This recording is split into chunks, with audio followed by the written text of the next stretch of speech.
Warren Heemann is really a case citizen.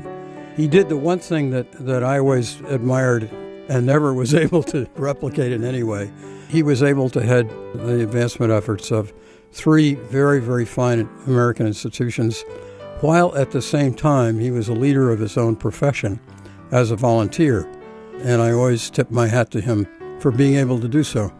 I was one of the lucky people who was mentored by Warren Heemann.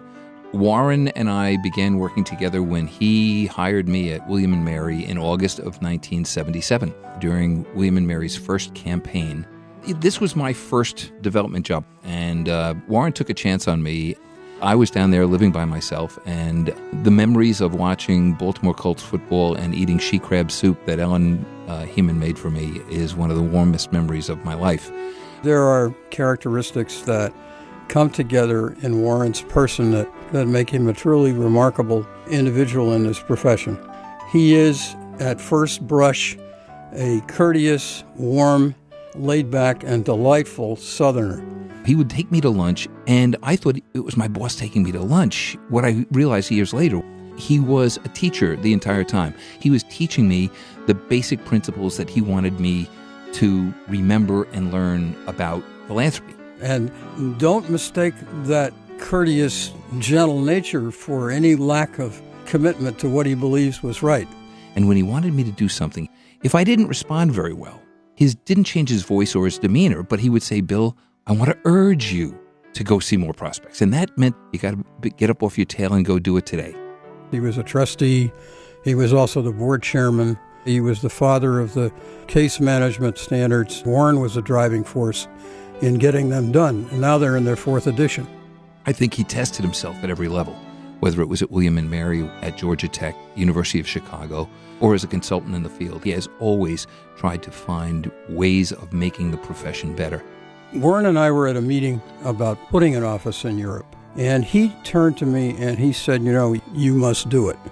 And I always remember that because the most important thing we got done in those years was basically establishing the office in Europe. There were some very amusing, shall we say, differences of view about what Case was supposed to do or not to do in the UK. He went to Imperial College as a Fulbright when development was really at its most nascent point in the United Kingdom. I mean, at that point in time, most people over there didn't understand why British universities should receive philanthropy of any kind. So to go in and try to explain to folks why this particular cause was important was a real task right from the get-go. He was a role model over there.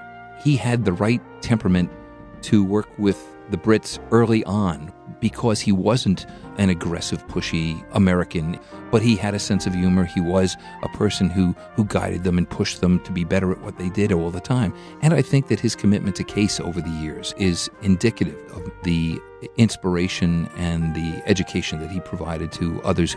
If you looked around this field, you would be hard-pressed to find a professional who had led three major campaigns for three institutions of the quality that Warren served. And that's pivotal for those institutions, and they have built on the foundation that Warren gave them. The people that followed Warren who were successful, and they are numerous too, have to look back and remember the foundation that made their own success possible. As strong a professional as he has been in so many ways, he has been a better human being, a better friend, a mentor than I could have possibly imagined. And I think so much of what I've been able to accomplish in my career has been because of the inspiration and encouragement that he gave me right from the very beginning more than 30 years ago.